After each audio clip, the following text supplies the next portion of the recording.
let's see if Bobby Marks can help us read these tea leaves a little bit. Bobby, what are a couple of ways that you see this playing out for Paul George? Yeah, he's got three options. Okay, three options. First option is to re-sign with the Los Angeles Clippers.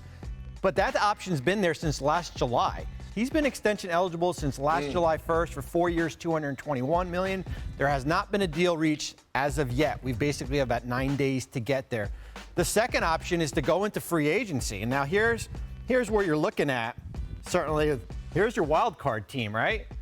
A little bit less money. They've got the full max to go out and get him. Yep. Right? They can go out and get Paul George.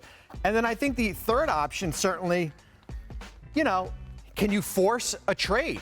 Right? Can you force a trade as far as, and if he opts into his contract, if we see that happen in the next week, I could see certainly him being traded. I put Golden State up here. Just a hypothetical. Okay. I'm not breaking news here. I'm leaning forward, but though. Certainly, how do you opt into your contract and then get to a championship team? Now, there's a lot of math.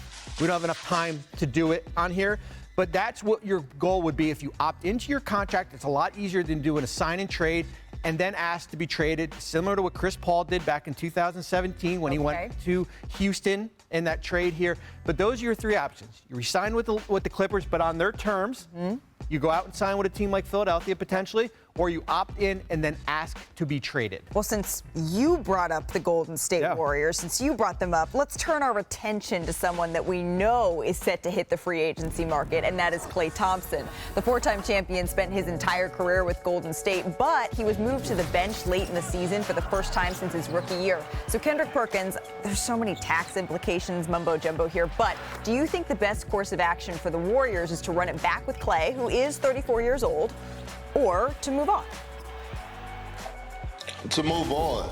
I think it's best for both parties, to be honest with you, Malik. A fresh start for Klay Thompson, a fresh start for the Golden State Warriors. I would like Golden State to go get a guy like Jordan Clarkson, or try to get him, right? Get some more offensive firepower, some more youth in the building, and also build and see what Jonathan Kuminga. We saw him take those steps last year. What is he going to do coming off of offseason and the experience that he got from last season? Is he going to continue to grow and build towards an all-star caliber player? Zach, what do you think here?